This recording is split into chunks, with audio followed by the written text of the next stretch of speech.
Hello students, welcome to my YouTube channel.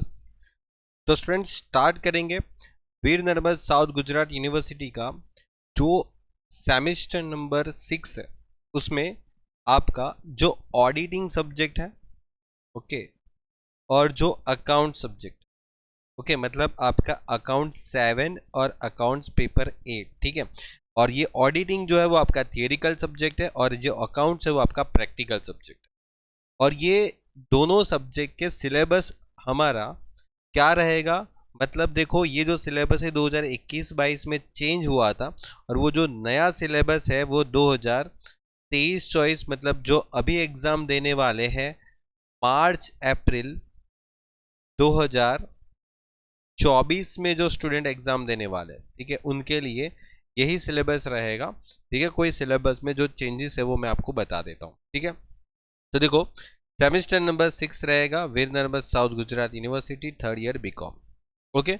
और हमारा आज का जो टॉपिक है वो है ऑडिटिंग का। सबसे पहले हम डिस्कस कर लेते हैं। अब देखो ऑडिटिंग में काफ़ी सारे जो स्टूडेंट्स हैं वो जो बुक्स पढ़ते हैं उस बुक्स में काफ़ी सारे अमेंडमेंट आए हैं, ठीक है, काफ़ी सारी चेंजेस आए हैं।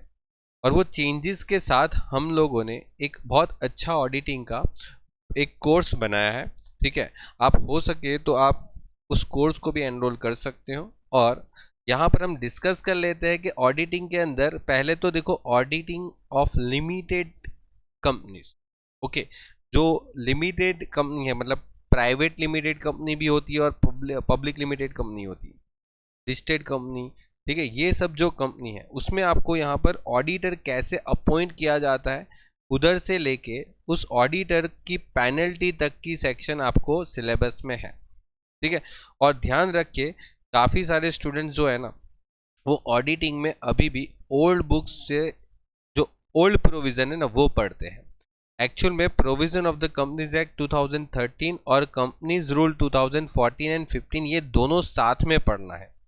और अगर आप बुक्स में से पढ़ते हो तो आप सिर्फ प्रोविजन ऑफ कंपनीज एक्ट 2013 पढ़ते हो और बुक्स में ये अमेंडमेंट जो है ना ये जो 14-15 वाला वो कहीं लिखा नहीं है इतना। और इसके ऊपर हम लोगों ने एक बहुत अच्छा सा कोर्स बनाया है ऑडिट का, हो सके तो आप उसको भी सब्सक्राइब कर सकते हो, ठीक है। तो देखते हैं क्या है। तो सबसे पहला टॉपिक है अपॉइंटमेंट। अब सेक्शन 139 अपॉइंटमेंट, फिर रिमूवल, ठीक है, एलिजिबल एंड क्वालिफिकेशन, फिर रेम्यूनरेशन ऑफ द ऑडिटर, फिर पावर ड्यूटीज, ये सब वगैरह पढ़ना है। ऑडिटर्स का जो सर्विस है वो कौन सी सर्विस वो ऑडिटर प्रोवाइड नहीं कर सकता, वो सेक्शन 144। ये बहुत इंपॉर्टेंट सेक्शन है, इधर से हमेशा 1-2 मार्क्स का या तो एक लॉन्ग क्वेश्चन हमेशा पूछते हैं। और ये सभी टॉपिक से आप पास ईयर के पेपर में जाके देख लेना, ये सभी टॉपिक से यूनिवर्सिटी ने 25 मार्क्स का हर पेपर के अंदर पूछा है, क्योंकि आप उसका वेटेज ही देख लो 50% है। मतलब आपका 50 मार्क्स का पेपर में आधा पेपर तो इसी चैप्टर से होता है। और पता है आप जो इसको पढ़ते हो अगर उसमें ठीक से नहीं पढ़ा, ठीक से समझा नहीं, तो यहाँ पर काफ़ी सारे जो प्रोविज़न है जो आपकी बुक्स में शायद चेंज भी नहीं हुए, ठीक है। तो एक और टॉपिक है जिसमें डिविजिबल प्रॉफिट एंड डिविडेंड, ये टॉपिक भी अंदर इंक्लूड हो जाता है। तो यहाँ पर भी आपको इतनी सेक्शन के हिसाब से पढ़ना है जिसमें आपको डिक्लेरेशन ऑफ डिविडेंड और पेमेंट ऑफ डिविडेंड तक के सारे सेक्शन पढ़ने हैं। और लास्ट में है ऑडिट रिपोर्ट, ऑडिटर्स का जो रिपोर्ट है जिसमें आपको 2 टाइप्स के रिपोर्ट है, स्टैंडर्ड रिपोर्ट और क्वालिफाई रिपोर्ट। जो सीए ऑडिट करता है उसके बाद वो रिपोर्ट रेडी करता है, वो रिपोर्ट 2 टाइप्स की हो सकती है, ओके। तो स्टैंडर्ड रिपोर्ट और क्वालिफाई रिपोर्ट। और ये जो पूरा टॉपिक है उसमें से 25 मार्क्स का टॉपिक आ सकता है, ठीक है। तो ध्यान रखें और आगे बढ़ते हैं। अब देखो छोटे छोटे 2-3 चैप्टर है आपके पास, यहाँ पर 15% इसका वेटेज है, यहाँ पर भी 15% है, यहाँ पर 20% है, ठीक है।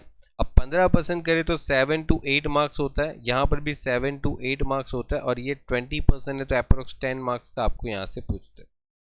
अब यहाँ पर क्या पूछ सकते हैं, तो बोले कि इन्वेस्टिगेशन वाला टॉपिक। और इन्वेस्टिगेशन में मतलब क्या पूछेंगे, फ्रॉड इज सस्पेक्टेड और रनिंग बिजनेस का जो इन्वेस्टिगेशन है वो पूछ रहे हैं।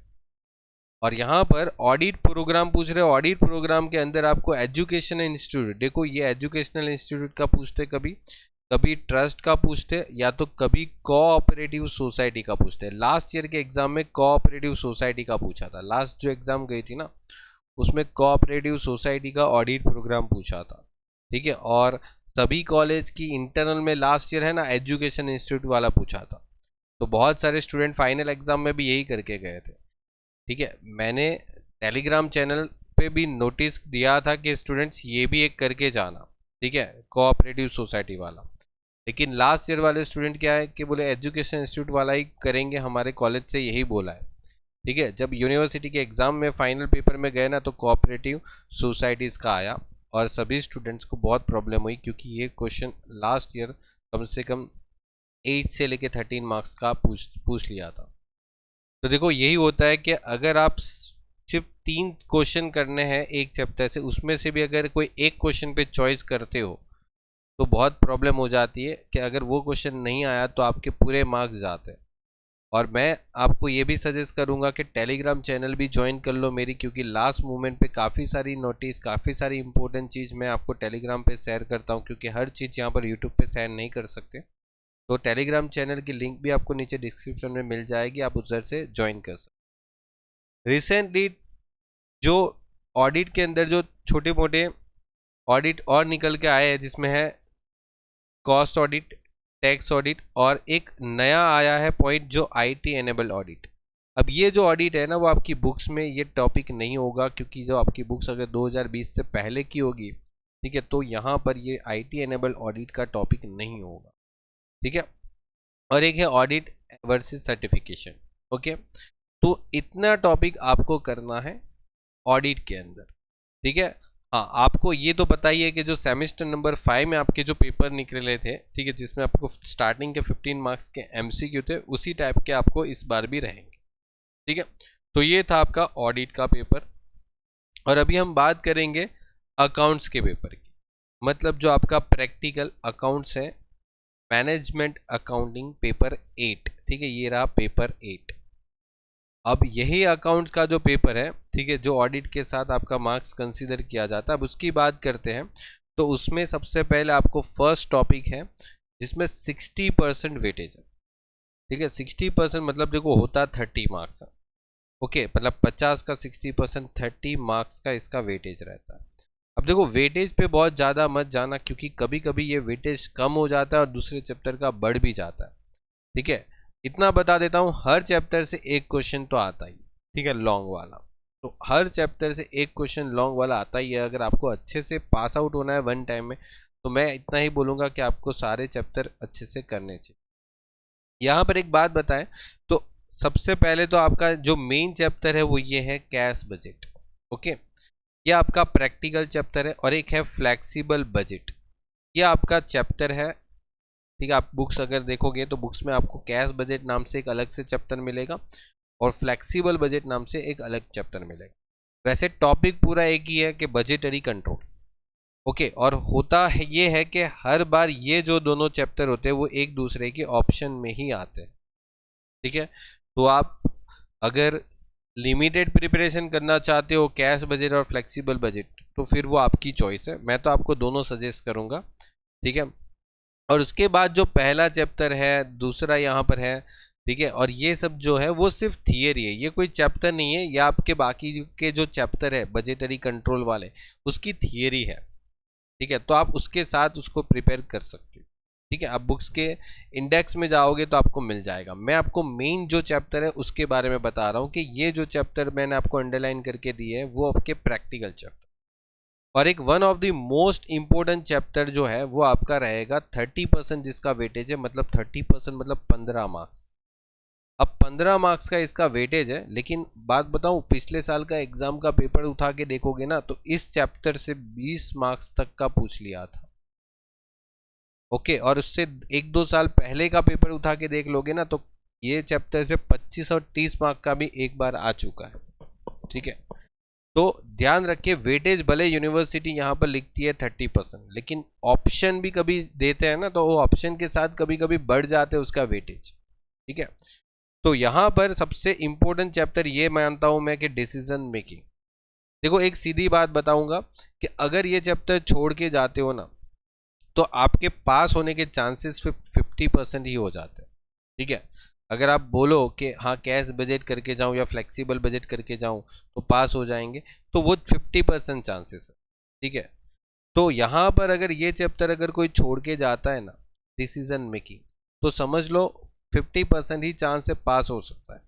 ठीक है, क्योंकि ये चैप्टर काफ़ी इंपॉर्टेंट चैप्टर है, क्योंकि इसका जो क्वेश्चन है वो हर साल पेपर में कंपलसरी पूछते थे। ठीक है, अगर इसको ऑप्शन में भी निकालने जाते हो कभी, तो उसके ऑप्शन में भी यही चैप्टर आ जाता है।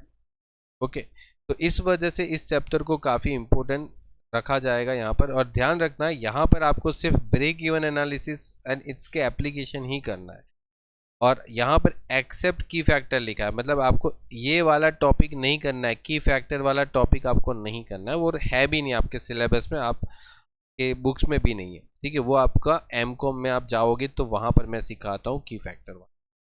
और एक ओनली थियरी है, अब देखो यहाँ पर ध्यान देना, ओनली थियरी बोल रहा हूँ, क्योंकि अगर आप बुक्स में देखोगे तो इस चैप्टर पे कुछ क्वेश्चन भी है छोटे मोटे, तो बार बार फिर क्या स्टूडेंट मैसेज करते हैं, बोले सर इसमें क्वेश्चन भी है आपने नहीं करवाए, तो मैं इसलिए नहीं करवा रहा हूँ क्योंकि उसमें क्वेश्चन है ही नहीं, पूछेंगे ही नहीं, ओनली थियरी आती है। आप चाहो तो है ना, मैंने देखो मेरे कोर्स में पिछले 15 पेपर के सॉल्यूशन करवाए, 15 पेपर। ठीक है, अगर आप मेरे कोर्स में जाओगे तो 15 पेपर के सॉल्यूशन मैंने करवाए, और 15 पेपर में कहीं पर भी ये क्वेश्चन में से एक भी क्वेश्चन नहीं आया, मतलब ये चैप्टर से। ठीक है, क्योंकि सिलेबस देखो भाई, आप थियरी लिखा है उधर 10% है, मतलब 5 मार्क्स का एक थियरी आएगा। ओके, और यहाँ पर meaning and significance of the cost of capital, ये थियरी बहुत बार पूछी जाती है, significance of the cost of capital. Okay, और यहाँ पर एक और भी है जिसमें कॉस्ट ऑफ कैपिटल के जो कितने टाइप्स के कॉस्ट ऑफ कैपिटल है, जिसमें cost of equity share capital, cost of preference share capital, cost of retained earning, ये सब के बारे में एक एक बार थियरी आ चुकी है। ठीक है, तो यहाँ पर ध्यान रखें कि ये आपका सिलेबस है, बस इसके बाहर का कुछ भी आपको करना नहीं है। पेपर स्टाइल आपको पता ही है, जैसे आपके 5वें सेमेस्टर में आई थी वैसे ही रहेगी, कोई इसमें ज़्यादा चेंजेस नहीं आने वाला। ठीक है, और कौन से चैप्टर करने हैं वो भी मैंने आपको बता दिए, और इवन मैंने आपको ये भी बताया कि मैंने आपको 15 पेपर, पिछले साल के 15 पेपर, मतलब 2019 के बाद के अभी तक जितने भी पेपर आए हैं 2023 तक, ठीक है, 2023 के अक्टूबर में एक लास्ट पेपर आया था, ठीक है, वहाँ तक के जितने भी पेपर है वो मैं सॉल्व करवा चुका हूँ। हाँ, 2023 में 3 पेपर आए थे, अप्रैल, जुलाई और अक्टूबर, उसका पेपर का सॉल्यूशन रखना बाकी है, वो आ जाएगा, इतना मैं श्योर में होता हूँ। ठीक है, तो ये आपका कोर्स हो गया और ये आपका सिलेबस हो गया। ओके, तो चलिए बेस्ट ऑफ लक, स्टार्ट कर दीजिए अपनी प्रिपरेशन।